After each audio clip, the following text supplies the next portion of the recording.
And welcome everyone here. Merry Christmas to everyone. I think that's politically incorrect, but that's the way I roll anyway, so it's all good. I'd like to have a motion to approve the agenda, please. So moved. Councillor Crop moving. Thank you. Councillor Medlock seconding. All those in favor? Contrary, motion carries. Thank you. Adoption of the minutes of the regular meeting of council held November 9th. Okay. Thank you. Councillor Dybel, Councillor Smith, moving and seconding. All those in favor? Thank you very much. Now we're fortunate to have with us 3 informative and vibrant delegations, I'm assuming. Our delegation procedure is we try to keep it around 10 minutes. If you can get the message out in 5, that's okay too. So, you know, we're not trying to shorten the meeting too much. But you have up to 10 minutes. We got a little artistic license on that. So I'd like to, yeah, exactly. Victor brought his own hook there. Like to start off by calling upon Chairperson Victor Smith and Debbie Arnott, General Manager of Community Futures, Sun Country, to present to us the exciting things that you're doing. Absolutely. Where do I usually stand? You can grab a seat right there if you want. Right here? Okay. Yeah. I'm just going to pass it around. You're going to see what this is all about in a second. And I'm just going to borrow. We're supposed to. Absolutely. That's what they're there for.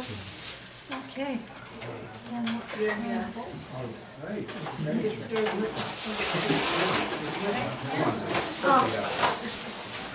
that's okay. Okay, you ready for me to go? Absolutely, we're good to go. Okay, I'm going to watch the time here. Thank you very much, Mayor. It's actually nice to see some familiar faces. I'm Deb Arnott. I'm with Community Futures of Ashcroft. I'm kind of dropping the Sun Country now because it's Community Futures across Canada, as you know.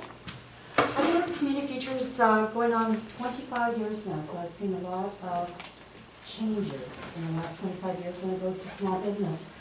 We've been very fortunate with Community Futures to provide that support for entrepreneurs in the region. Our region covers from Hope up to 70 Mile, Lillooet, Logan Lake, and Savna area. So we do have a big area. You're very fortunate in this community. Actually, you have 2 representatives, and one is Councillor Scott Medlock and Victor, who is our chairperson now. So Scott was a past chair, so you do have a lot of representation around the board table with Community Futures. We still provide a number of the services with regards to small business training. We do a lot of business counseling. I'm finding that we have never been so busy in our office in this past year. I think that it's been a lot for the entrepreneurs in the region, that they're now looking at a lot of hope to move forward and look at small business as an option. I just want to bring your attention, I'm sorry I didn't bring more copies I didn't realize you had so many people that came to council. Wow, this is great. It's Christmas season. It must be, eh? In your package, you did receive an annual report, and I'd like to bring everybody's attention to the services that were provided in Hope. Hope became part of Community Futures Sun Country in 1995. We started in 1988, but there was an amalgamation that happened. So with regards to page 21 in Hope, I just want to mention that we have actually partnered with 51 businesses in your community. We do an average of $40,065, and we have lent $2,093,147 in Hope. So I believe that that is quite an impact for your community. One of the things that I'm starting to track now is the job creation, because when you're looking at a number of the businesses, the whole idea is the job creation. We're looking for at least 1 person per job. In most cases now, we're usually seeing 2 or 3 people that through a loan will have some job creation in the community. So to me, that's quite an impact in the region. We still provide small business training, which I think is, I believe, is something that should be a must with most entrepreneurs that are starting. It just kind of gives them a different perspective when starting a business. Do a lot of business plan counseling. I usually vet about 3 business plans a week. And it doesn't mean that you need to get a loan or you're doing any kind of other services. But a lot of entrepreneurs in the region just want someone to kind of go through it and kind of give them some feedback. So I provide them those other eyes. Sometimes they look at me as devil's advocate. But I want to make sure that if someone's going to be investing in their business, that they're going to have a return on their investment. And that's the whole reasoning behind Community Futures. We're a nonprofit organization. We're very fortunate to have 9 volunteers.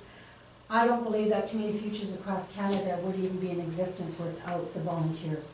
We have individuals that come to meetings every month. They provide us support. We do have staff in the office, but at the end of the day, I count on the volunteers in the region and into the communities to provide me the feedback on what is happening in the communities, the entrepreneurship, those kind of things. Let me see, is there anything I'm forgetting here, Victor? I mean, we do a lot of wonderful things, don't we? Yeah, one of the major things that's kind of interesting of who we helped get started in Canada, one of our biggest one is Cirque du Soleil. Yeah, Cirque du Soleil was... Because the banks didn't think it was a very good idea. Yeah. Turns out he was pretty smart.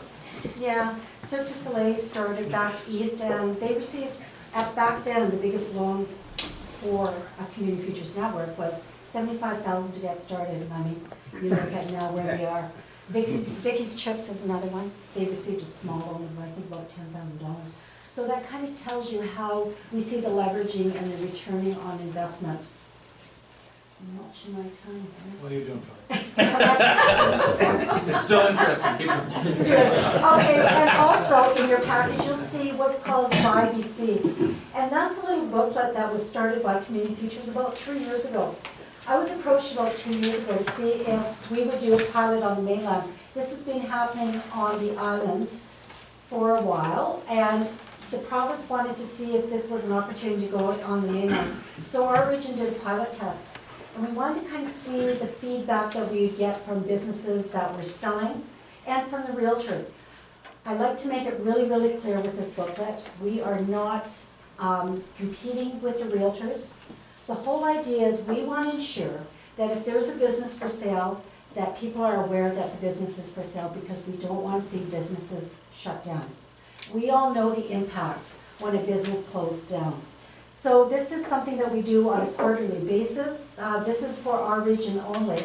And there's one for Northern, the island, this area, which we call the Central Region, and the Kootenays. So for whatever reason, if you're looking through the booklet, and you notice that there's a business that you know is for sale, but is not included in the booklet, please let me know, and I will make sure and get it to the publisher.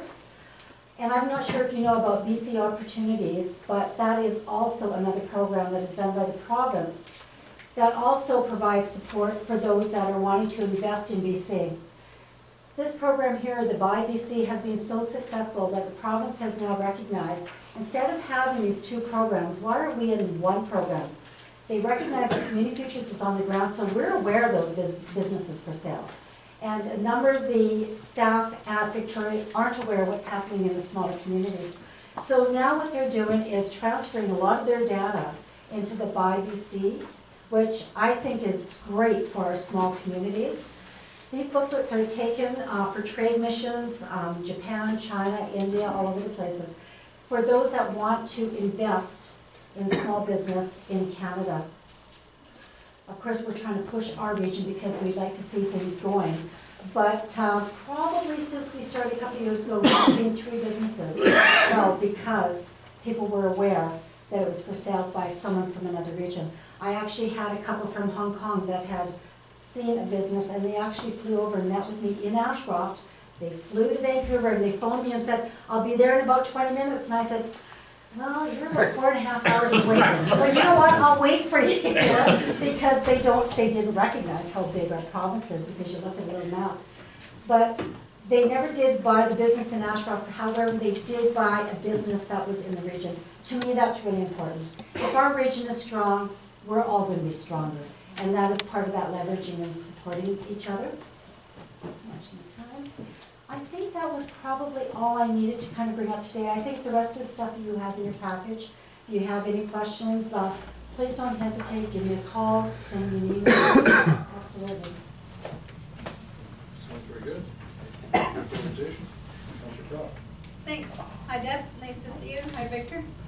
So just for everybody that's out in the community out here tonight with us, these fine folks and every volunteer that's been with them has been giving out not only advice to help small businesses start up, but also grant money, and then follow-up support for a few years in advance of that. So it's really a great opportunity. When I first heard about it, I didn't really know what it was all about. It was kind of like, oh, they're somewhere down the canyon. I don't know if that has anything to do with us and Hope here, but now I know better, and they really do provide a fantastic service. So thank you very much for being a willing advocate to help help our district. It's very nice. Thank you. Additional comments from council? Well, thank you both, and for providing a friendlier version of Shark Tank. Kind of the same thing. Thank you. Kind of, but not.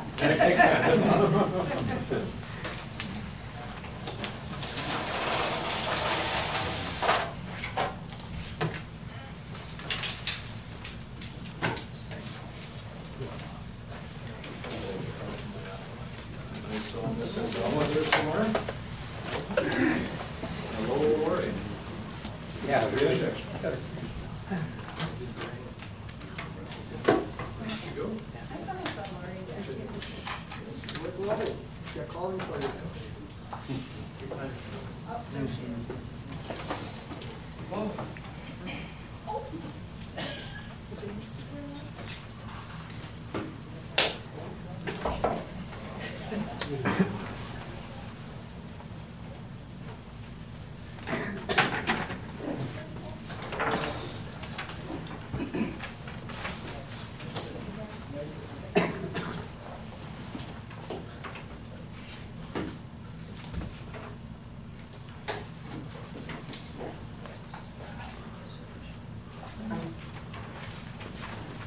I hope it's cooling down, George.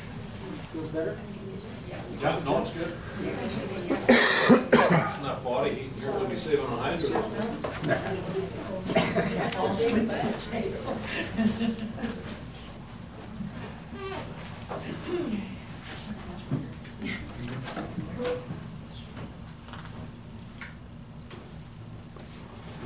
Hey, Lori, quick question, if I may.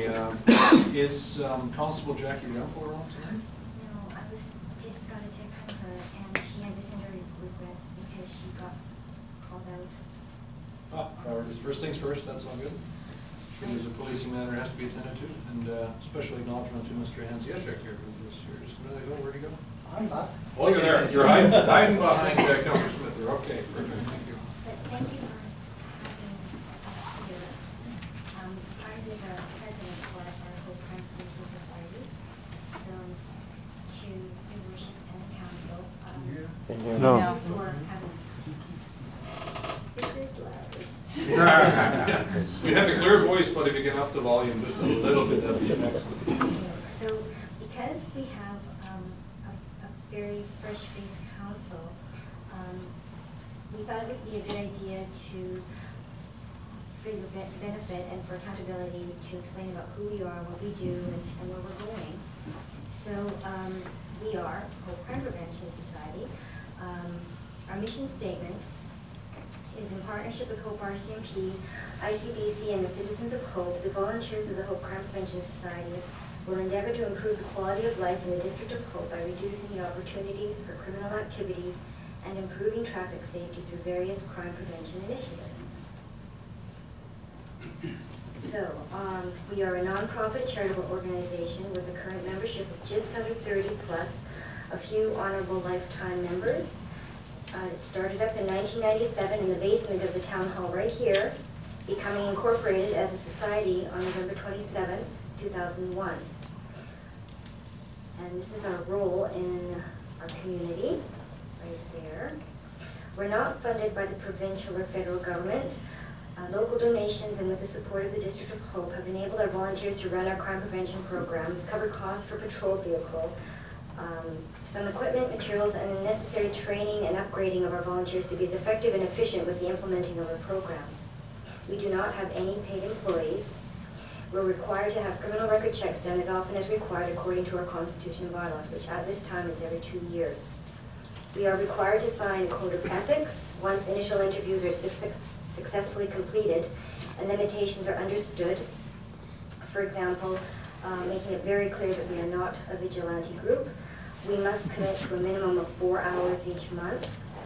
We are the eyes and ears for the RCMP as we administer our programs, but governance of our society business is independent and separate. So what we do, these are our programs. The purpose of the volunteer programs is to complement and not replace employees. RCMP volunteers do not perform law enforcement or operational duties performed by regular members. Each of our programs has a trained coordinator and volunteers to work with each. Block Watch, Grow Watch. This started in BC in 1986, and it was modeled after a similar project in Seattle, which was effective in reducing residential B&Es, which is break and enters, by up to 60% in response to the concerns of citizens about the crime in their area. Basically, this program fights the isolation and separation that crime creates and feeds upon. It forges bonds among area residents and businesses, helping to reduce burglaries and other crime. It improves relations between the police and the community they serve, promotes increased feelings of neighborhood security. So basically, skip back, it is helping communities to build safer neighborhoods by encouraging residents to take a proactive approach to crime prevention and safety through education on target hardening, property marking, and reporting suspicious activity. Block Watch provides a means for the community to take responsibility for its own safety by reducing the opportunity for crime. Crime-free multi-housing. This was first introduced into BC in 1994 by New West PD, an initiative between your local police agency and the rental community. It helps residential owners, managers, employees, police, and other agencies to work together to reduce the opportunity for crime. And crime reduction program designed specifically to help residential owners to work together with all these other organizations. The program has successfully improved security and reduced crime by working to identify the problems and provide solutions. It takes a proactive approach at reducing criminal and nuisance-related activities in the community. Citizens on Patrol, COPP, this concept originated in Western Canada, and trained citizens supplement police patrols to help reduce crime and improve community safety by keeping neighborly watch over the communities. This is our first and oldest program running, and it includes night patrol, foot patrol, and incorporates a stolen auto recovery program. So the patrols watch for any unusual and/or criminal activity and report such incidents to the police for any necessary follow-up. Citizens on patrol have neither the authority nor the mandate to make arrests, nor to take any action that might jeopardize their own safety or that of the public. The role of the citizens on patrol is to simply observe and report. They are the eyes and the ears as RCMP volunteers. The year-to-date stats is that so far, 4,798 vehicles have been checked, and a combined total of 763 volunteer hours for these two programs combined. That's stolen auto recovery and citizens on patrol. Speedwatch. Over the years, you've probably seen Speedwatch set up at high crash locations as well as neighborhoods, schools, and playground zones. The portable radar equipment and big flashing reader boards give you an instant feedback on how fast you're driving. The speed of every vehicle is recorded and reports are forwarded to ICBC and the police. As a result, registered owners of vehicles that were traveling well over the posted speed limit will receive notification. And Speedwatch volunteers do not issue tickets. Year to date, there's been 15,323 vehicles checked with over 3,066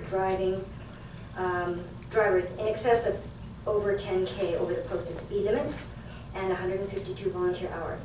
And that's just for those two things. There are hundreds and hundreds of hours with everything else put together, including office work. Okay, the next one is Lockout Autocrime. This is a joint venture between the RCMP, crime prevention organizations, and ICBC. It promotes awareness and highlights safety measures to help protect vehicles from theft or vandalism. Theft from auto is a crime of opportunity and is, as such, is preventable. Something as insignificant as small change may lure a thief. So quite often the damage the thief causes to get into the vehicle is a lot more expensive than what they actually steal. The victim then has to pay the deductible costs, and all of us are faced with higher insurance premiums as a result. Year to date, lockout, let's see, the lockout auto crime, they have had 995 notices issued. As it is right now, this program is only implemented at the Othello tunnels. Okay, so where we are going, Hope Crime Prevention will continue to support our local RCMP, serving our community through our programs and continuous training for our volunteers. We will also be adding a new program into the new year, which is Cell Watch. These efforts help both law enforcement and ICBC, but ultimately our community by continuing to bring awareness about crime prevention. Safe Communities is what it's all about. This is a fairly new program, and it's a really great educational initiative aimed at reducing distracted drivers in communities.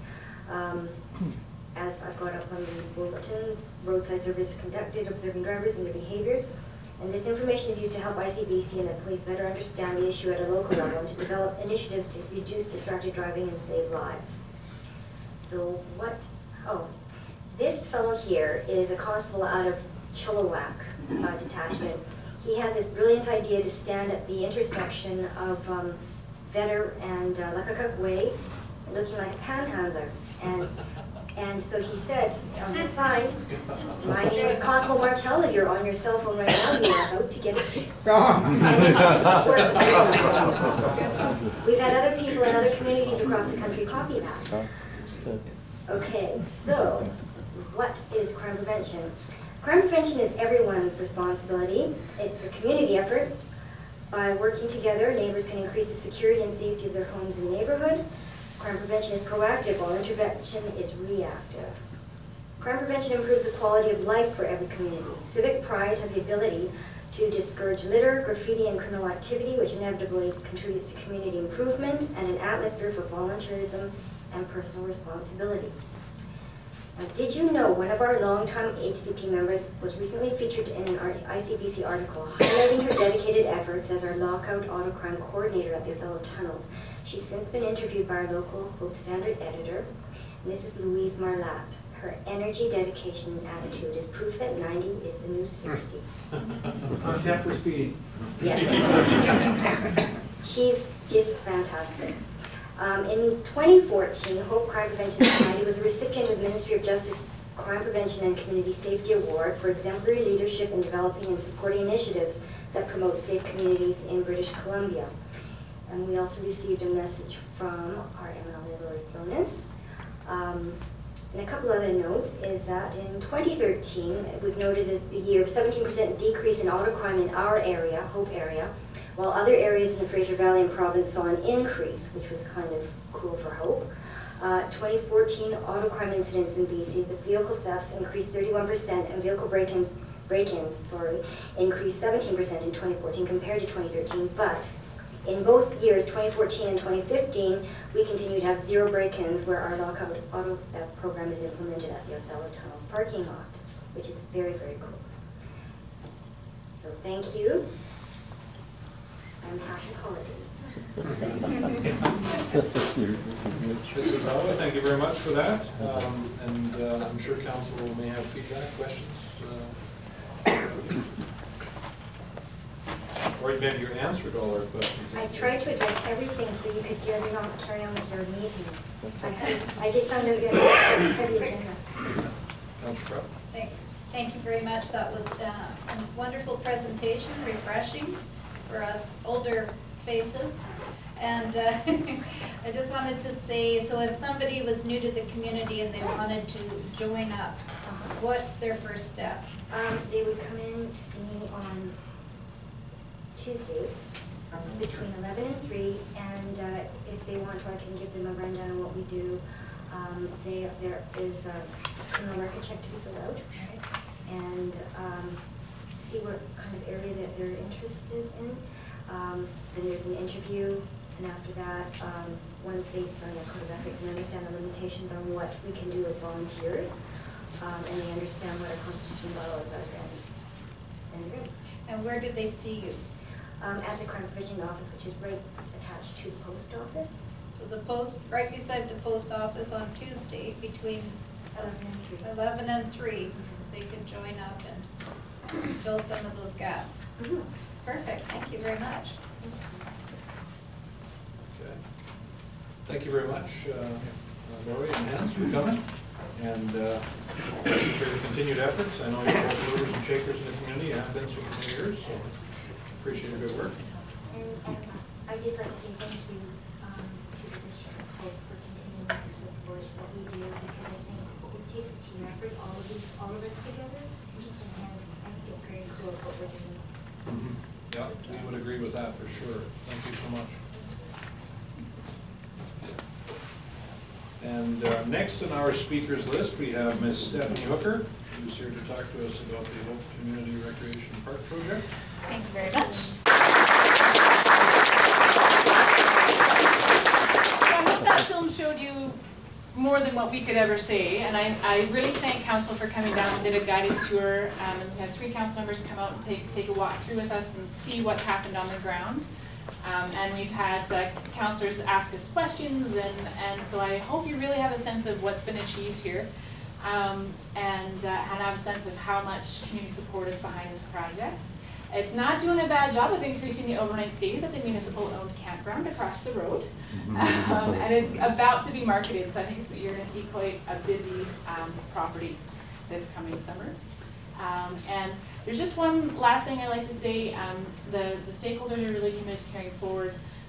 As with all these projects, there's been a lot of interest in it, and most recent last couple months there have been just some interesting sort of questions and concerns, and even some rumors brought up that our contractor TriWest is trying to make money off the project. And I can tell you that that's not true.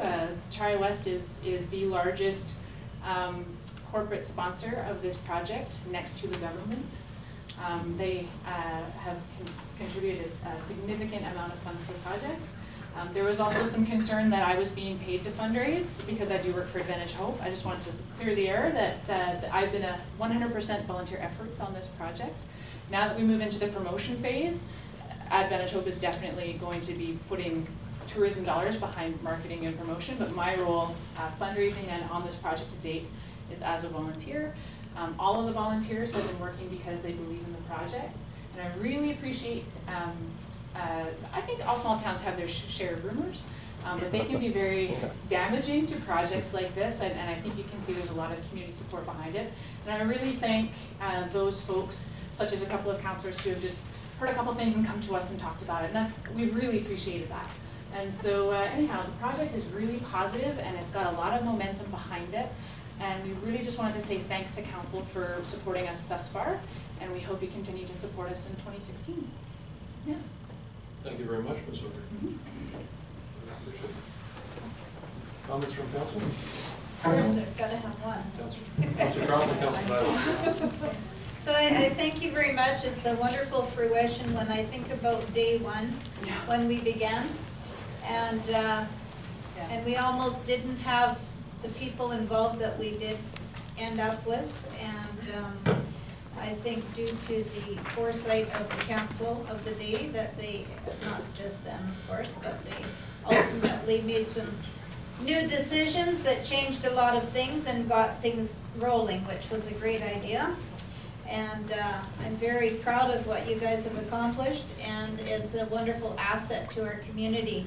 And when we look at the way the environment is so important to us, and we look at how our children need to get out and exercise and have that freedom, and when we look at what we need to market our community, and when we look at how we come together as a community by volunteering, and the legacy that was created was always the impetus for me that we would go forward. So thank you very much. Well done. Thank you very much. An unintended consequence, but a wonderful one of this project is I think we're solving childhood obesity and hope. That's a pretty wonderful thing to see. Yeah. Okay, Councilor Dybel and Councilor Smith.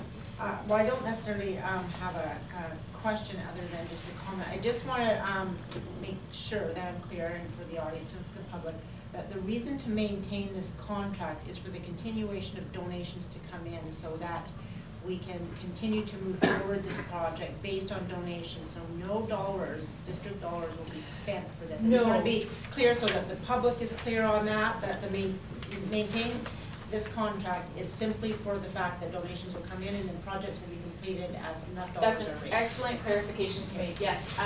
The district contribution is this. The council has voted on those contributions. The contract extension allows us as fundraisers to continue to raise funds. All the money raised goes right to the District of Hope. We don't hang on to it. People deposit it into your accounts. We have a special GL set up for this project.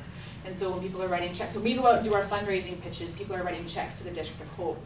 And if this project is no longer going on, then they can't do that. And so as more funds are raised, we have future phases. So there's more work to be done in the event bowl seating. We want to put wheelchair accessible picnic tables and benches in the bike park and along the trails and things like that. There's a long-term concept plan that the stakeholders created for this property. And so yes, it's 100% donation-based. We continue to fundraise, the project carries on. The reason it's good to not halt the contract is because we have a contractor in place willing to carry on and oversee. That means his insurance, right? We have Hope Mountain Center still continuing to support. They provide liability insurance and supervision for the volunteer workers. So if we halt that, then if we raise funding, somebody's got to hold on to the funds, and then at some point we have to restart and reset up the structure. Right now we have a very good structure in place. A lot of people invested in carrying on, and the district has a good administrative structure in place as well. So further follow-up question. So what are the priorities then for the future for this project? Yeah, because we have some short-term and long-term goals, and because we're 2 years in on construction, we've actually talked about having a bit of another stakeholder session to just reprioritize. So this is an unprioritized list because I think it's time to reprioritize them, but on the list from the initial concept plan for the bike park is a couple of additional elements that we weren't able to build out because of budget. Fencing for both the bike park and the sports bowl, so a continuation and finishing off of fencing. Like I said, wheelchair accessible picnic tables and benches, bear-proof garbage cans, some additional wayfinding signage, that sort of thing for the entire property. In the long-term plan is some lighting, things like that, so that so families can use that area, especially the trails through, that they be lit at some point down the road as funds are raised. At the event bowl, there's additional fencing, some more additional work to the seating.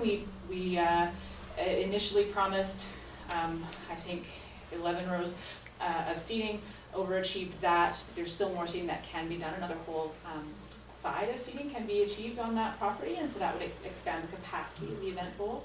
An announcer booth, concession, and flush toilets was on the long-term plan. The skate park expansion, we paid for a design. It's often very hard to raise funds for a project unless you have a professional design. Skate parks and bike parks have to be designed by certified professionals if you have any hope of insuring them as a municipality. And there's never any money in the grants for design work. So through this, through the raised funds, we were able to do that. So we have a skate park expansion design, and so that would be a lot of concrete. So that would be an expense. So there's a lot of things on the future phase planning, and so that was an unprioritized list because I think it's time to just revisit those goals and make sure that they still meet all the stakeholder needs. Some additional parking and things like that. Thank you. Councillor Smith? Thank you. I don't know if you can't watch that video and not get warm and fuzzy inside. It's pretty awesome to see that. Stephanie hit most of the stuff that I was actually going to ask from Councillor Dudd. I think just seeing the numbers that you guys have put up there today is pretty absolutely amazing that you guys did that together. I think you guys need to put your big pat on your back too. And I do like that you have said that you want to get a stakeholders. That was going to be my next question, was what are we looking at for priorities for the next part of the project? I've read over Jazz's report here too. He did a very good job on us terminating the contract. There's so much more administration time to put into things, paperwork, tendering. I think that's another thing to look at too. Staff has valuable time, and if we're going to cease this right now, and to start it up again, say in 2-3 years, we're losing valuable time that we could be using putting towards other projects in town that are, especially if this project, we wanna continue on and get it finished down the road. But I think what's been done to date is absolutely awesome. I know for me being president on Brigade Days, being a user down there, seeing what it used to be, I grew up in this community, born and raised here, and I remember being one little bike park, or one little jump in the park, and see what it's now. I kinda wish I was in shape and could ride a bike still. But I think you guys have done a very good job, and I'm in very big support of continuing this on. Thank you very much. And, one of the factors that's made this project is an unbelievably supportive district staff. It would be easier to not deal with a whole bunch of volunteer stakeholders, and to not have volunteers working on municipal projects, and it would just be less of a headache if you didn't do any of that. And staff could have said no, and council could have said no, and I'm just so very proud that we didn't, and I'm so very, very pleased with the professionalism and working relationship that district staff has with this stakeholder group. And Mr. Lasser, I just wanted to on behalf of the community, thank you for your efforts here, and you're a community-minded guy, and this project is no exception. Well, one thing I'd like to say is, I think that this project has just taken on such an amazing amount of support with everybody coming together. I've never worked on a project where we've had so many different groups and people coming out. We're just looking through the room here. I'd just like to say how many people here have been involved in either raising money or volunteering down there, or been involved in this project, in this whole room. Like I would say it's most. Can we just really show of hands? I'm just curious, because I think that a lot of people here have really been involved in this project, and it's very rare you see a project that so many people have come together on. Mm-hmm. And I would hate to stop it and not start up again. Mm-hmm. Oh, fair enough. Councilor Medlock, Councilor. Thanks. That touched on my point, that, you know, even just these letters of support that just came in the last couple of days here, the variety of groups. I remember when we first started talking about this, the user groups of that whole area didn't necessarily see eye to eye on everything. There was the motorized groups and the non-motorized groups. But we really came to work together, and it's great to see some elements of the concept have come to completion, or almost, and these groups are still working together, you know? None of the elements are really done, so it's great how it's all come together. And we got, you know, groups like Brigade Days, who's obviously a user, the Hope Lions Club, who's been able to use those spaces to raise funds, which go back to the community. Hope Towing, you know, a private business that sees the benefit in it for the community that they do business in. Hope Mountain Center for Outdoor Learning, Pathway Partners. It's just a great group of people that have found a common goal. And it's not, I mean, I hope to see more videos of the other elements eventually in the future. And these same sort of, the momentum, it's not just about that project. We see these things happening with the station house and other projects in the community. So I think this is just a sort of laying the groundwork for a lot of good things to come. So I just want to, you know, the whole point of this, I think we're on item 5A now, right? Was to talk about the extension of the contract. So the contract wasn't like canceled per se. It has an end date of December 31st, 2015, because it needed to have an end date. So that's why we're talking about this, and because there is still more work to do, and obviously a willingness to continue to do it, we need to come up with a new end date. So I talked to the contractor the other day and asked what he thought was sort of a time frame. So I think if I could maybe form a motion that we extend the current contract with an end date to 2016 with a possible another year extension, because we don't know how things are going to go, and I'd like to be able to see something like this carry on. It was also talked about when we did our tour there, council, the three of us went down and toured about that. There was a commitment from the Kinder Morgan pipeline for $500,000 to come to the community. They chose that park project as their, where they'd like to put some money. So I think, you know, those are future dollars that could be leveraged, again, with volunteer work and efforts, if we keep this thing going. And we're not sure when that's going to come to be, or if it will. But I think by adding another year and then a potential extension yet again would be a good place to start. So I'd like to make that motion if you can pick out the right words there. I'll second that. So that would be a contract extension until December 31st, 2016, and with the potential to extend it one So more. we'll consider ourselves well to 5A then, your worship? I think we kind of moved Looks into that. that way. Yeah, there was kind of a natural transition the way we were chatting Delegation to here. discussion. Yeah. Okay, so you seconded, Councillor Crowe? I do, and I'd just like to add that if we continue this now when everybody's still striking the iron hot, kind of, so to speak, we will get more value out of everyone. But if we suddenly stop and start up again, everyone knows that's a slow vote. So it's nice to continue on, and thank you for wanting to. And it's free to the district, which just happens to be within, in line with our budget. Yeah, that's perfect. Councillor Erickson, I would say you you're can making money off of this project. Yeah, yeah. Councillor Erickson, you can patient with? Yeah, this is for John. Yeah. John, does this consistent with our purchasing policy to do this kind of extension on RFPs? Your worship, council has the power to make an exception to its own policies. Since you've established the contract already, you can vote to extend the contract, and ultimately, if you wish, you can end it and go back out to RFQ, RFP, what have you. So it's well within your power to make an exception to your policy or not. So has council done this before in the past? Has it been a precedent, or are we setting a precedent? Sorry, I didn't hear. Are we setting a precedent for this, or has this happened in the past where council extended the contract for the purpose of volunteers? In my experience, no, but what I have to say is this is an exception to the rule regardless. It is a creative approach to a project, leveraging obviously volunteers, donations, corporate donations, etc. And the way it's structured, very effective, very original, and that's why, as Stephanie has mentioned, other communities are now looking at this as a model. So we're responding to their queries because they have not achieved or cannot achieve multipliers like we have yet. So it's original, and I think the community should be quite proud of what it's achieved. Yeah. Thanks. Okay.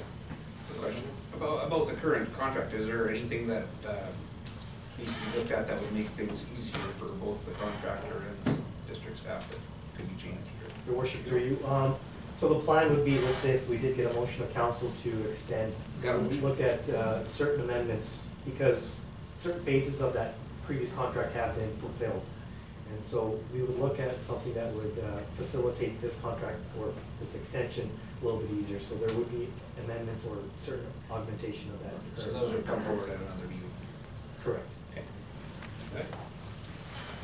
Now, Mr. Gill, you put a lot of effort into the report. Did we miss anything that you want to include? I just We don't would want like to highlight that the general contractor, as of today, we're reviewing another donation of approximately $69,855 of in-kind service from Tri-West Contracting. So I'd like to just highlight that to the community here. Yeah. So Jim? Good job, Jim. Thank you, Jim. Well done. How can you say no to that? Okay, additional comments from council? Okay, we have a motion on the table. All those in favor? Contrary? Motion carries. Thank you very much. Thank you very much.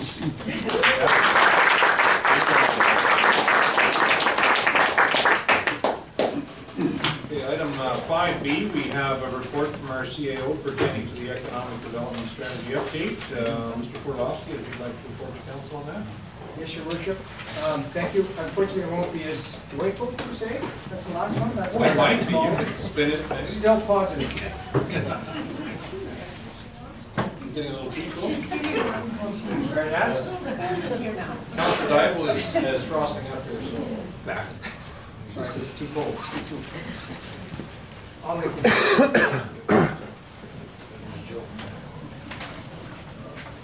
30-second defrosting. Yeah. Right, before you, you have the report on the Economic Development Strategy Update, the revised draft, including public input. You will recall, again, the history is here, that since 2008, this community has been involved in creating useful economic development plans, including tourism aspects. And the first one was created in 2010, and then Advantage Hope stood up in 2011 as a result of that study. Subsequently, earlier this year, Council directed that as a strategic priority, a new strategic plan update be undertaken. And the decision was to utilize Advantage Hope as our economic development agency as the lead body to undertake that in cooperation and collaborating with other stakeholder groups and the public. So that was brought forward to council before the end of October 31st, or before October 31st. Council did deliberate, and then council decided to put it out for more public input. You'll remember there was some public input in the process as is, but for the community to look at the final or the draft document as created. So that public input has been received, and the update body and myself have reviewed the input and incorporated the input where we felt it should be incorporated and how it should be incorporated. Bear in mind that some of the input is actually covered off by other documents, for example, the OCP. And just to let you know, we did have the input session here, which was November 13th, I believe, memory serves. And we had a good amount of people, 30-some, the list is there in the report. Most of the input, though, indicated they were satisfied with the actual plan document itself, and most of the input was aimed at determining the 2016 work plan for Advantage Hope itself. So the document is a very high-level document over the 5 years, and then the work plan are sort of the tactical level plans that annually would be reviewed and modified to achieve the strategic plan. So what's changed in the draft plan compared to the old plan? Really, and there are 6 highlighted areas here for your in the report. There were many updated action items and strategies carried forward. So, for example, the development of a BIA in downtown was carried forward, etc. Future employment land strategy revised from previous land and land infrastructure services. So they're looking to harmonize with the IOCP that's being developed and other economic plans, and blending in with the regional economic plan that FERD will be developing. Remember, they will always inform each other, and they're developed a little bit out of sync, but these are long-term plans. Creation of an asset development strategy that focuses on assets as a whole, including destination development initiatives, and combines previous plan items of trail development and multi-purpose arts and cultural center. So they're not quite so item specific, but they're being more holistic and systematic in the approach. Development of strategic planning and integration strategy to maximize collaboration and cooperative efforts among the diverse community organizations, ensuring planning alignment and shared objectives and goals. That is bureaucratic speak for let's get as many people on board as possible to agree on the goals and then move forward in attaining the goals. And that will get better and better as every iteration of the economic plan is developed, because the community will have the experience of doing it. Remember, the first one was only in 2009, 2010. So the community has to develop that ability, that history, and that expectation. The inclusion of business retention and expansion strategies like workforce skills and availability, supply and demand chain strategies, and also to assist in other likely business opportunities. So the update body looked at better defining these particular areas of economic development. Interestingly enough, supply and demand chain strategies, considering our location as a potential distribution hub, this was judged to be fairly important. And the last major point I'm going to bring up here is targeted sector attraction strategies added to emphasize direct attraction. So these include identifying specific opportunities and sectors that reflect a competitive advantage. For example, with high-speed fiber optic, and we're not the first community to get it, but among the first. I mean, we could look at attracting, obviously, telecommuters, small creative, internet-based businesses, etc. Clean water industries, leveraging our clean water.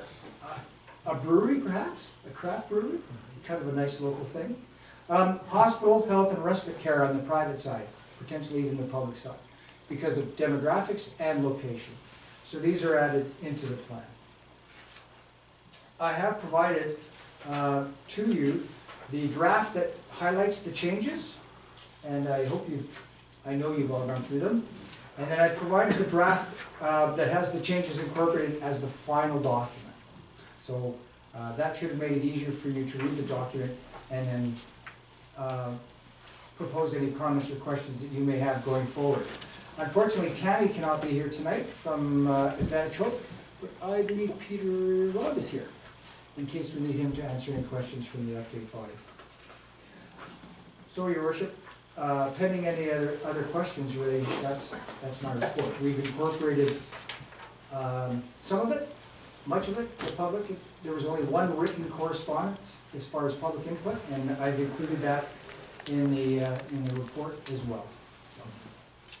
Okay, I'd like to respectfully suggest to council we put a motion on the table to endorse and have some brief discussion on. Councilor Medlock and thank you. And just a reminder to everyone that this is sort of a guiding light document, but it's certainly not limiting economic development.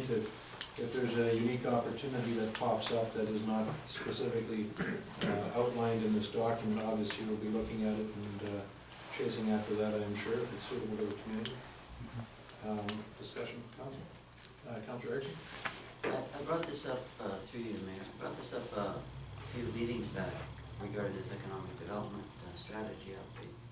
I went and read through the economic development strategy for 2009, and going through this twice, there's not a whole lot of changes in the two. There are some changes that you were mentioning, but there's a lot of the same, and we spent $800,000 since the last 5 years on economic development. We haven't really seen a lot of concrete effort other than a lot of verbiage that we have here. What do we expect in the next 5 years? I mean, I can read all this, it sounds good, but do we expect more economic development or more toward the tourism field? Because this, as I read through, there's a lot that has to do with tourism.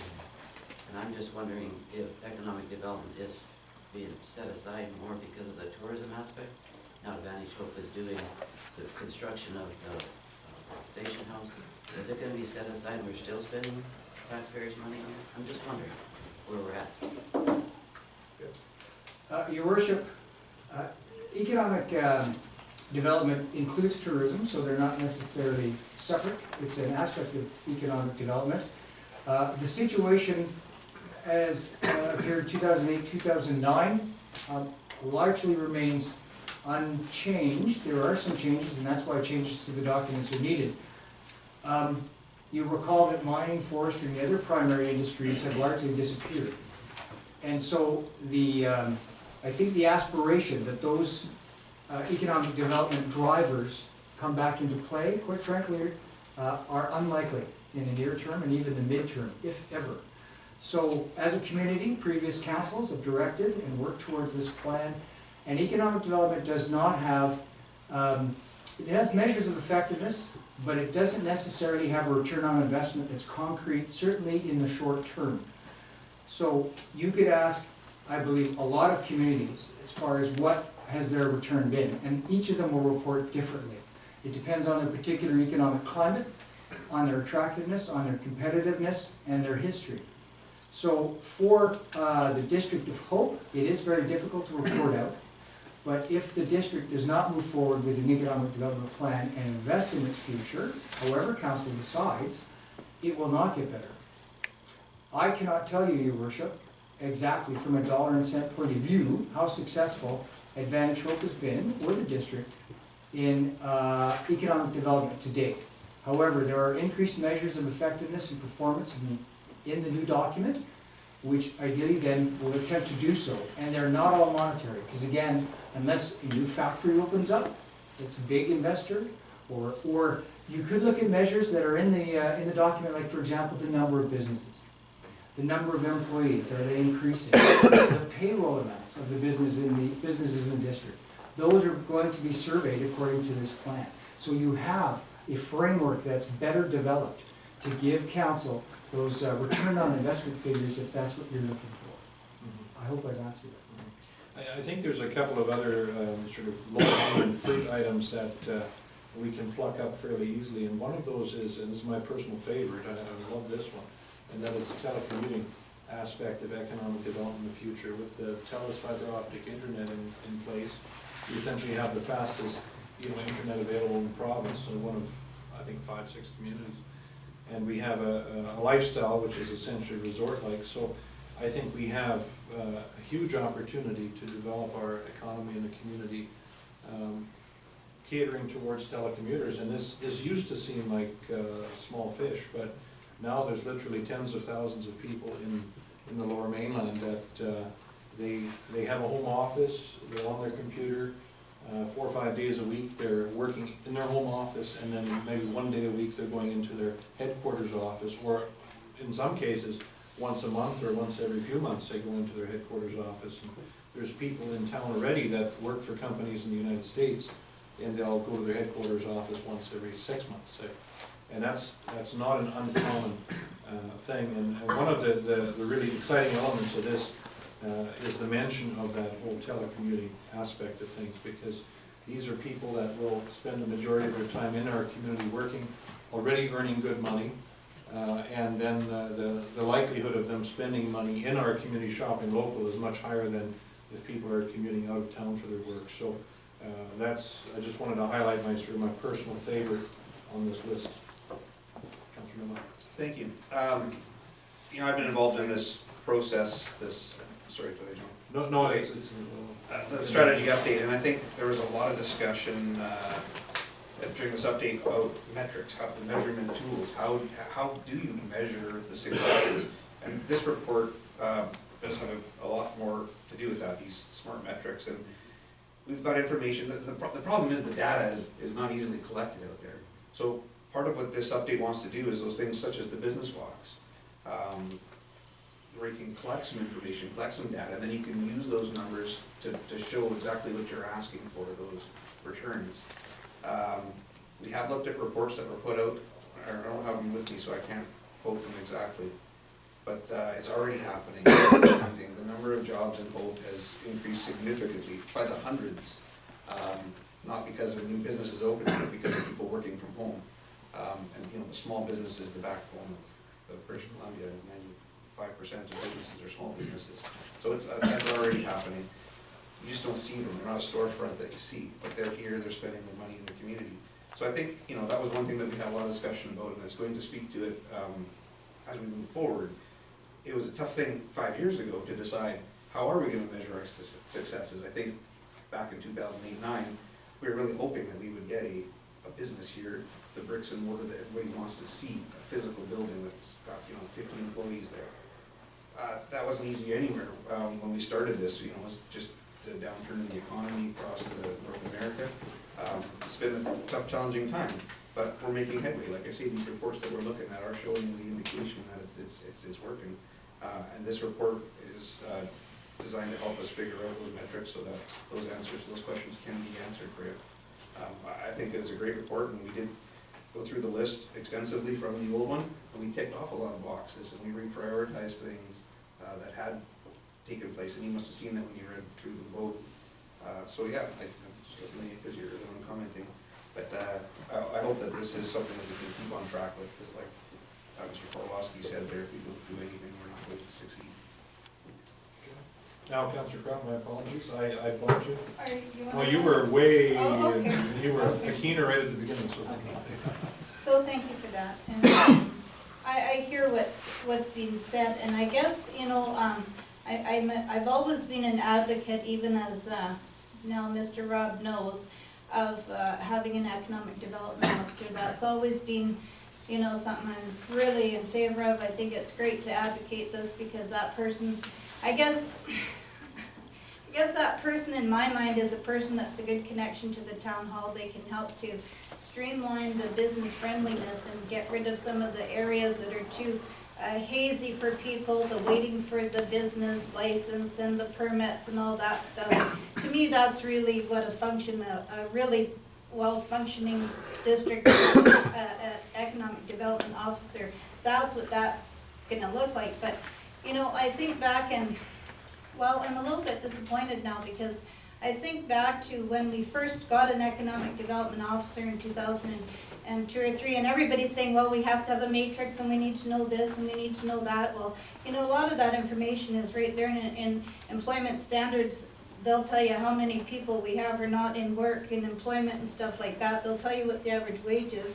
They'll tell you how many homeless people we have. They'll give you a lot of that information. We don't really have to spend a whole lot on that, but I do know that, like, when we had an economic development officer, the council said, we're gonna hire you, you're gonna get $40,000 a year, and we wanna see some business in this community, and at the end of your 2-year or 3-year contract, you will be on your own, getting your own office and really working on behalf of the District of Hope.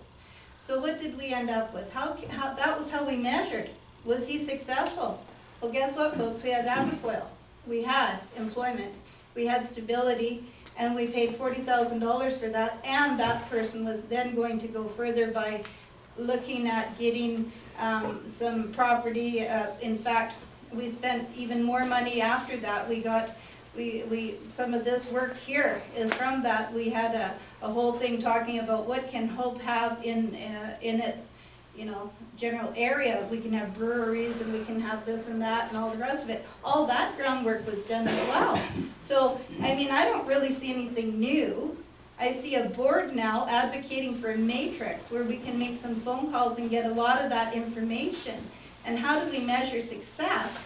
By the outcomes of what we have for new employment in sustainable industry in our community.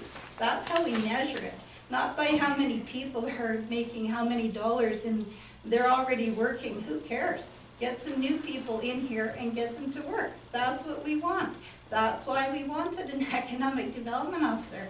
I mean, you know, maybe Councillor Erickson doesn't know all the right questions, but he's on the right track. A lot of people in the community feel the same way. They want to see new jobs. They don't want a matrix. They want employment in our community. And that's all I have to say. Okay, Councillor Crowe and Councillor Dow. Okay.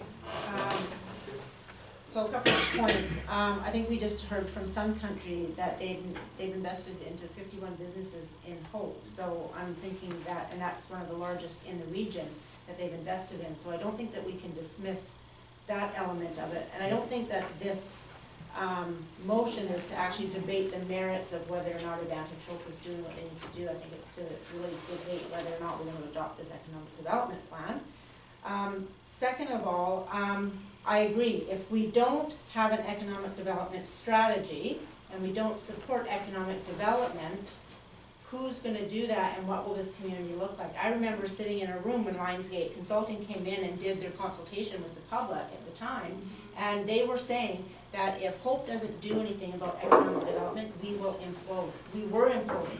That's basically what their analysis of Hope was at that time back in 2009, because we weren't doing anything. We were spinning our wheels. So we are moving forward. I don't think you can turn a tanker in the ocean and expect to have it turned on a dime. And as we move forward, we need to continue to invest. If we're not going to invest, who's going to invest? Businesses aren't going to come if we're not investing in our community. And I think that we can see the investment in the bike park that we've supported in this community. People are starting to recognize and say, wow, what's Hope doing to do that, to generate that? So it's happening, the momentum is moving, and Hope is moving in that direction with our branding, with the different initiatives that we're doing. And people are going to start to recognize that this is the place that they want to be, because they can telecommute. They're only an hour and a half from Vancouver. I mean, we say that tourism is an economic development. I beg to differ. I think that the reports are all over the place saying that tourism is economic development. And we have low-hanging fruit in our community, and we need to grab it, harness it, and run with it, because it is going to be the catalyst that will propel us and have people coming here, and this will be the destination that they'll come to, and then travel into Vancouver for the day, or stay in Hope and hike the mountains. So, but I don't necessarily think that that is what this motion is about. It's about to adopt this economic development plan, and whether we have Advantage Hope or not, we still need an economic development plan, but if we don't have Advantage Hope, who's going to move the economic development plan forward? It's a chicken and egg scenario. Okay, I think we have a motion on the table. We've written it pretty good here. Okay, Councillor Erickson, Councillor Stu. maybe I was misunderstood or misstated. I'm not saying that this plan should not include tourism. This plan does include tourism, but Advantage Hope is getting paid for tourism, for the contract for tourism. I'm saying this plan here, this economic development plan, should be very specific for economic development, not so much tourism. Tourism we're already paying for. We already put $100,000 approximately into tourism. This is $155,000 into economic development each year that Advantage Hope gets. I agree we need to have an economic development plan, but I'm not saying maybe how it's being administered is maybe not the right way, because we're not really getting much economic development out of it, as I see it, as I read this anyway. Well, I think the previous presentation was a very good example of the kind of leverage we can get out of groups like Advantage Hope, Pathway Partners, and so on. People that are committed, volunteers. You know, it's certainly, we get a lot of mileage out of them. So, Councillor Stewart. So through you, John, I get that we need like a place to go to, right? But this document, is it in stone or is this a living document? Can we monitor, work with it? Can we give suggestions, or, you know, is this in stone or? Your worship, this document, although high level, is obviously not cast in stone. It should be renewed every 5 years or so. And within the big document, there are yearly work plans, which revisit the economic situation every year. And if priorities need to change or opportunities present themselves, well then that's brought up and those are addressed. So, to answer the question, Your Worship, no, this is not cast in stone, but we have to also maintain a level of firmness because it sets out targets and directions that we want to go. So you need a map as a start point. And So this is it's the the this is the map. big picture map. And if we run into a wall that we just can't get past, then we can discuss that and move around it. This is like a starting map, right? Yes, that is correct, Your Worship. So this should be brought up again regularly, or again, if there are major situational changes, then staff, and certainly I would imagine either Advantage Hope, or if council approves a model change, an economic development officer would certainly bring this up to council and say, there are some changes required. Okay, good. And Councillor Medlock, and then I think we've probably written this one. I just wanted to clarify a couple of things.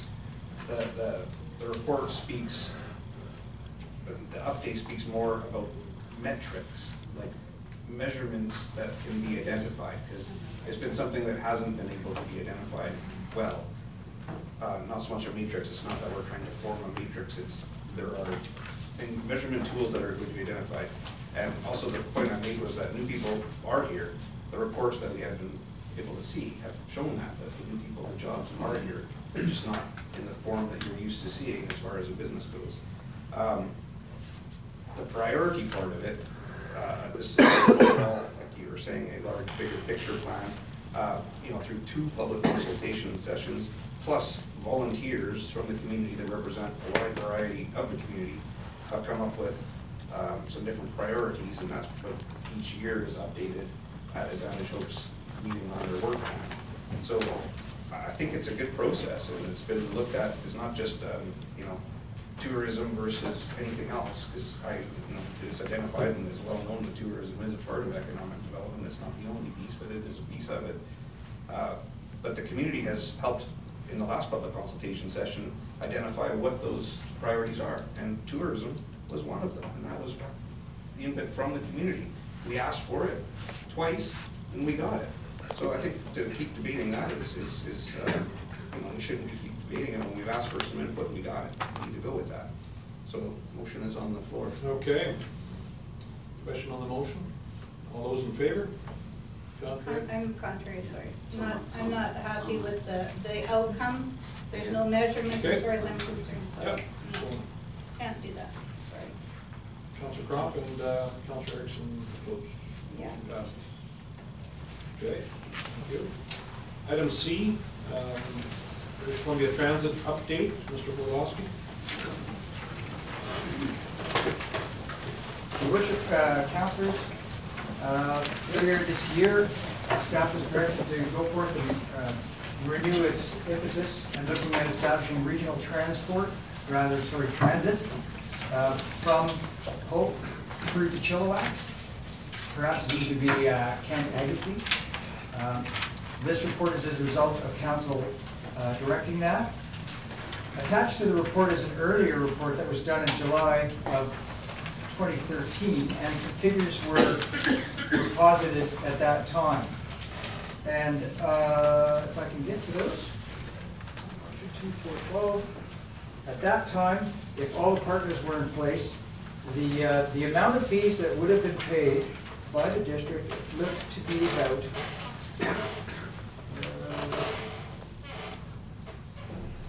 $35,000 maximum, really, or average.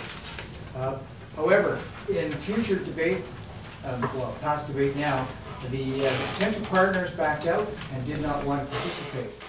So council wanted to understand if a pilot project was possible. We went back, signed an MOU with the region and BC Transit to get the service options updated, and you have the report, with the updated costs. Now, these updated costs are presented on the last page, but actually put into the report itself. And in this case, option 1, as opposed to option 2 in the previous report, option 1 is the one that they're proposing as probably the most economical and the best to adopt. And it presupposes the route from Hope to Agassiz using 2 buses and 4 trips per day, there and back. And you can see the math that's there, and they're looking at a total cost of $299,800 to establish the service annually, with the net local share being $167,200, and BC Transit would pick up $111,900. The revenue would offset the difference.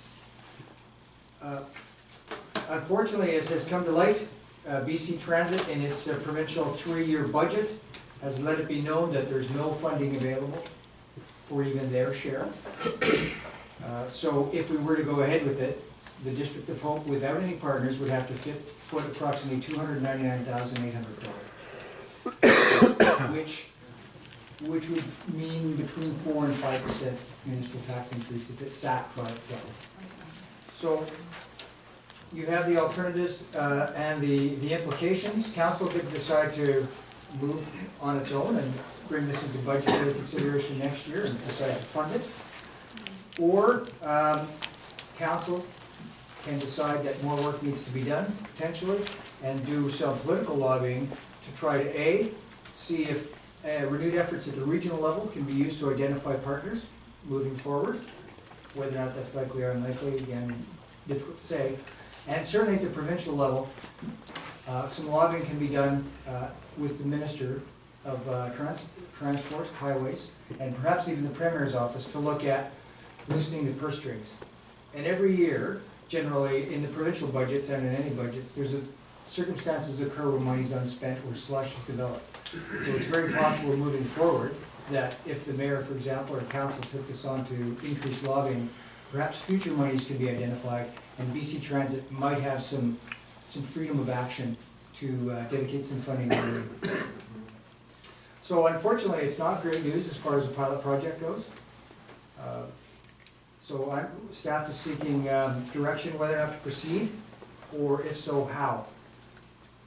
Okay, I would respectfully suggest to council that we send a letter to the minister and our MLA indicating that we're very interested in regional transit, but given the reduction in provincial funding, that we're not able to afford regional transit at this time, and we look forward to partnering with them in the future.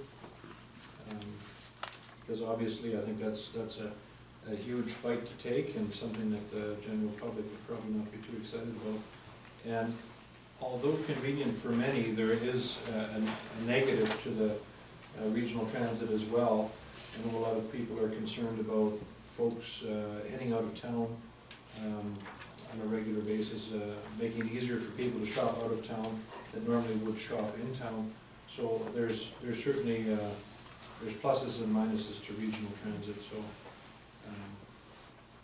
but I would certainly think, a letter to the minister in the province indicating that we're interested in regional transit, but we need provincial help. It's, Sorry, go Councillor ahead. Crowell?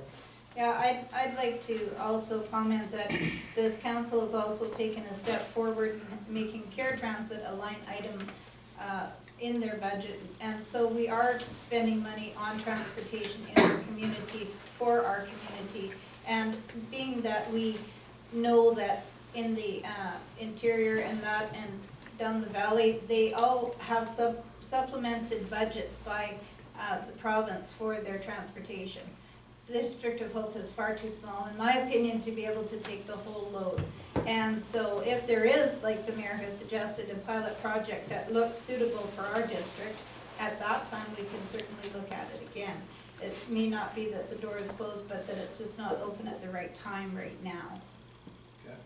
Councillor Medlock? My point was that with the new appointments, the Minister Fassbender, who is our Minister of Community, he is also the minister responsible for TransLink.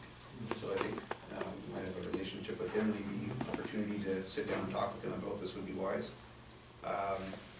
Looking forward to next year's budget, maybe it's something that we could have more discussion on early on in budget times about perhaps to see if Care Transit can help the community in a larger capacity with more funding.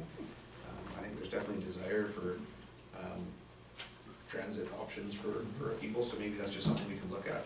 Maybe work, maybe it won't work, but we won't know unless we ask. But I think that's the direction we need to go. $300,000 is too much. I think the original ask was, under $30,000 is what we thought we'd be having to spend, so 10 times the amount is not favorable. So would council be amenable to moving and seconding a motion indicating our disappointment to the minister and our MLA? Yes. Okay, thank you. Councillor Erickson, Councillor Diamond, moving and seconding. Additional comments? All those in favor? Contrary, motion carries. Thank you. Item D, more of a housekeeping item than anything else. I think recommendation is that council endorse Karen Bucci as the Advantage Hope board member, as a Yes, Your Worship, this is an interim replacement, and of course, all the board nominees are re-elected at the AGM every year. So the board is seeking endorsement. Okay, do we have a motion to that effect? So moved. Okay. Councillor Diamond. Morris? Oh, Maurice, Councillor Diamond moving, do we have a seconder? Okay, thank you, Yeah. Councillor Smith. All those in favor? Contrary, motion carries. Thank you very much, council. Okay, item E, 2016 grant need applications, report from our Director of Finance. Good evening, I'm Mr. Dan Cordis this evening. Yes. Unfortunately, he's not available either. However, this is a largely routine report. We have received the following applications, and we have representatives from them in chambers, if council so wishes to engage. However, you can see that in the grant and aid policy, the district has a maximum budget of 2016 of $10,000, and the total amount requested is only $6,100. Bearing in mind that last year, council line funded three very deserving nonprofits to the tune of $15,000, so this shouldn't be seen in isolation, this figure. So, Your Worship, the report is a motion to approve the grants as applied for. Okay. Okay, Councillor Stewart moving, Councillor Erickson second. Councillor Diamond. Just to help refresh my memory, were the grant and aids for a specific project that only ran for 3 years, or a new project, is that correct? The policy Yeah. generally states that yes, it shouldn't be a routine, regular line item, year on year funding thing. And what you're seeing here, I believe, is more of an acceptance of that, certainly if you look at the numbers that have come forward. Right, but I guess what my question is, because we had a committee of the whole meeting that talked about the grant and aid policy, where we spoke about, following our own policy and how some of the applicants that come forward year after year after year, we have moved 3 of them into a line item, but my question is just around Camp Skylark. Because we have funded Camp Skylark year after year after year after year as well, giving them money. and it's the same, and they're not, it's not a new initiative, it's the same project. So I'm just questioning that. I don't want to, I mean, it's a very worthwhile cause and organization, the bereavement camp for children. But I guess I'm just wondering how that fits our policy. If we're looking at trying to follow our policy, it doesn't necessarily fit our policy. Unfortunately, Dale's not here to read into that. It was part of that, Your Worship. Is that part of the Fraser Canyon Hospice Society? Yes. Yeah. So the report, and I'm trying to speak for him, anticipates that the risk is low and that certainly the amount asked for is well below the maximum. And council does periodically need to revisit that policy. So he's recommending, with that in mind, revisiting the policy, that $6,100 is not that much for council to approve, if you so wish.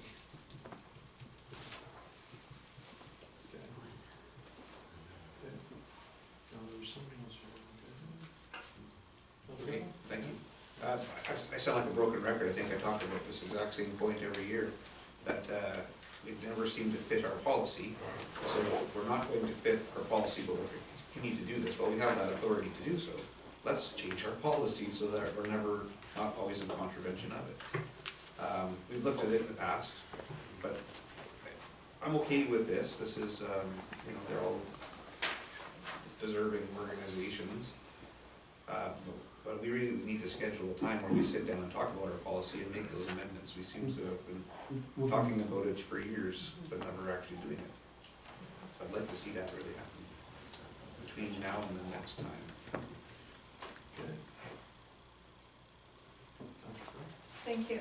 Through you, I'd just like to say that I have no problem going forward with this. This is again one of those situations where yeah, Councillor Midlock's right. We may not necessarily be following our policy to the T, but I guess in some situations we can see where the value is there in the community. And we're not allowed as a district to donate money. And we know that these groups are certainly raising their own money. They're pretty self-sufficient, except for they aren't wealthy by any stretch of the imagination.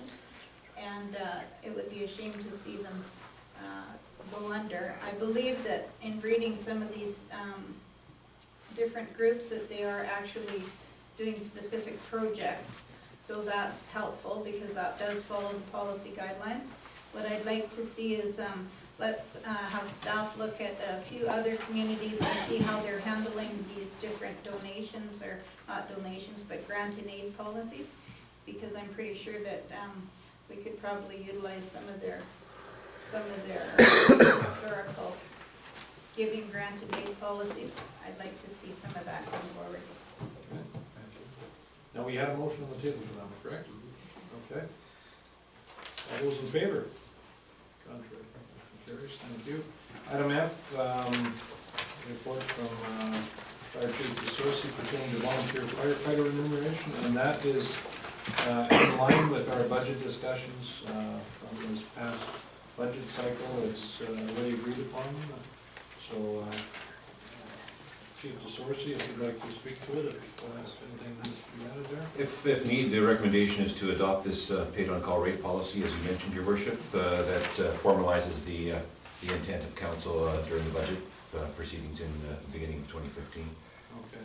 Well, and of course, the rationale behind this is to minimize the amount of money lost by volunteer firefighters, because the remuneration is still very small. But we can't expect firefighters to take a huge hit when they take time off of their regular work. Just a question for clarification, is the $6 for practice remain, or is it $15 right across the board? It's $15 right across the board. Yeah. Sounds good. Yeah, just for full disclosure, just want to make sure that everybody knows that Councillor Smith and myself are volunteer firefighters, but we're the two that are not included in the remuneration. We have both signed a letter saying we do not accept any pay for our time there, so we are allowed to vote on this, just like anything else. Foregoing your name. Okay, so I guess a motion to adopt. Yeah, I'll second that. Okay. Councillor Bible, Councillor Croft, moved and seconded. Okay. We get everyone in favor here, it's looking good. All perfect. Okay, keep this fairly short. It is sort of tradition of sorts that after the council has been in place for a year, that the mayor does an inaugural speech of sorts, a little recap of what has happened over the year. Given the length of today's meeting, I'm going to do that in January. I think everyone will be very appreciative. So I have not forgotten, for those of you that are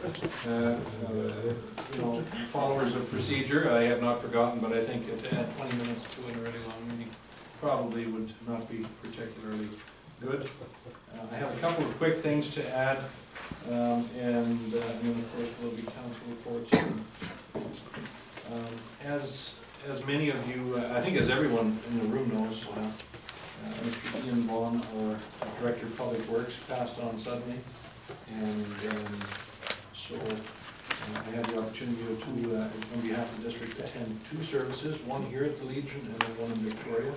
It was the one in Victoria. I had the good fortune to carpool with Councillor Erickson, and he even was kind enough to treat me to a buffet both ways. So if you've noticed the increase in girth, it's his fault. Yeah, so I partook in that, yeah. But I think it was, and then Mr. Fortolowski was there as well with his wife, respecting the memory of Mr. Vaughan.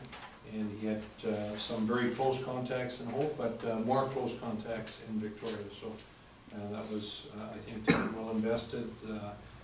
Ian's daughter was quite moved by the fact we were there, and we had a nice visit with her and had an opportunity to just indicate that we appreciated the service that Mr. Vaughan provided to the district. I didn't know him that well on a day-to-day basis because, of course, we always go through Mr. Fortolowski as counsel.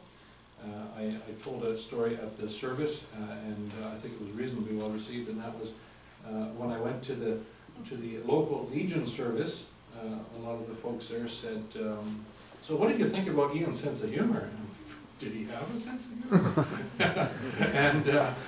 and of course, because my one major interaction with him was during budget times, we had some interesting feedback when we fixed old equipment as to buying new stuff. So there wasn't a lot of humor attached to the feedback on that.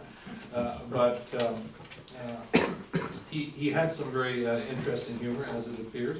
And I had a number of opportunities to visit with him in the hospital, and 2 things came to light there, which I appreciated about him, was his passion for his son and daughter and his grandchild. That came up in conversation numerous times. And then also his tenacity to try to stay working for the district. I think that's something to be respected. He wanted to hang in there for us. And he was in poor health. I mean, my role there was to obviously be there on behalf of the district, but try to encourage him to, hey, let's, you're in poor health, look at that long-term disability and get well, and then regroup from there. But his motivation was to finish a few projects for the district. So I have to say I did respect that greatly. So thank you, Councillor Erickson, for your time. It definitely was a full day. And then Mr. Fortolowski, it was very good that we were there tonight. Couple of things, a couple additional things, keep it short here. I attended along with Councillor Stewin. There was a owners meeting from the Crystal River Modular Home Park, and it appears there's quite an uprising within the park because the owner appears to be doing things which are displeasing to the modular home owners. So they're in the process of putting together an owners group so that they can sort out issues of mutual concern. So we'll see how that develops. I was there just to listen, as Councillor Stewin was. They also referenced the manufactured home bylaw, which is an old one from the district. But I did caution them, I said, be careful what you wish for, because the new bylaw may not be as favorable to existing modular homes as the old one. So they took that into consideration. There's also some very good news that I think everyone's heard about the Metro Vancouver plan to build an incinerator in Vancouver. That $480 million monstrosity that they were looking at will not be built. I guess there's a number of factors attached to why that's not moving ahead. But I think suffice it to say, from an air quality perspective, that's probably a lot of good news. And that is something that over the last year at the regional district level, every regional district meeting that I've gone to, it has been mentioned and opposed in some way. So it's definitely been top of the list as far as priorities. And so I think there was no regional district community that was at all interested in seeing that happen, because obviously the net effect would have been poor air quality for our community and for the region. So that's it for me. I'll maybe get a chance to wish everyone a Merry Christmas at the end of the meeting, but if I forget, Merry Christmas now. And we'll, under Councilor's reports, we'll start with Councilor Crawford. Okay, thank you. The one thing that I'd like to mention is that the district staff party was held at the Silver Chalice Plaza, and it was attended by Councilor Dybel and myself and our mayor and quite a few staff members, and it was well put together and it was enjoyable. The food was excellent. The company was great, and just like to say it was really a pleasure to be invited, and thank you very much. And I really appreciated chatting with the staff on a more relaxed level and hearing from them and stuff. It was kind of nice, so thanks for that, and that's all I have to report today. Okay, thank you, Councilor Grant. Councilor Hurst? In my report consists of, I attended the Chamber of Commerce year-end meeting, and they discussed the next year's goals and objectives for their plans for next year. And also attended a Hope Ratepayers meeting, and at the Ratepayers meeting there was quite a bit of discussion on the videoing of council. And on a videoing council, which I thought was good because I missed last council meeting. And so for me to see council meeting and see what was going on was very informative. So I liked it. I thought it was a good idea. Also, I had the opportunity to attend Ian's memorial. And what happened there was remarkable. 1981, when I came to town, the Chamber of Commerce didn't exist. They had collapsed, I think 3 or 4 years prior, had $900 in the bank. And so the mayor and I were talking out front with a group of people, and this guy comes up and he says, "Where's Dr. Erickson?" He was, "Who the Sam is this guy?" And here it was Dave Nielsen. He was one of the guys that were with me, started the Chamber of Commerce. Wow. And so we talked about it, and he was the guy that started the car raffle, the Chamber of Commerce car raffle in the early 80s, and was raffled off at Brigade Days.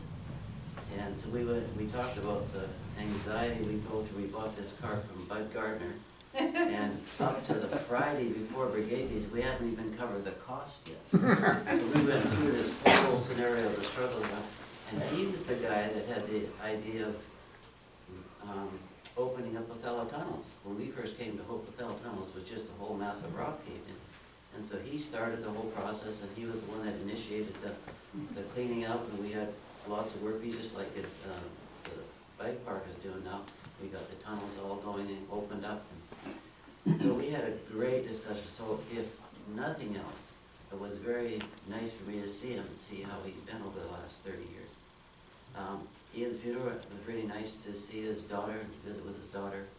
And the comments there I thought were really interesting. And above all, the mayor and I had a trip over there and we discussed everything. So I had a meeting with John after, and I said, "John, you don't have to worry about it. We got everything settled." If only it would work with 2 people. One thing we did discuss on our way there was, you know, we're going to a memorial.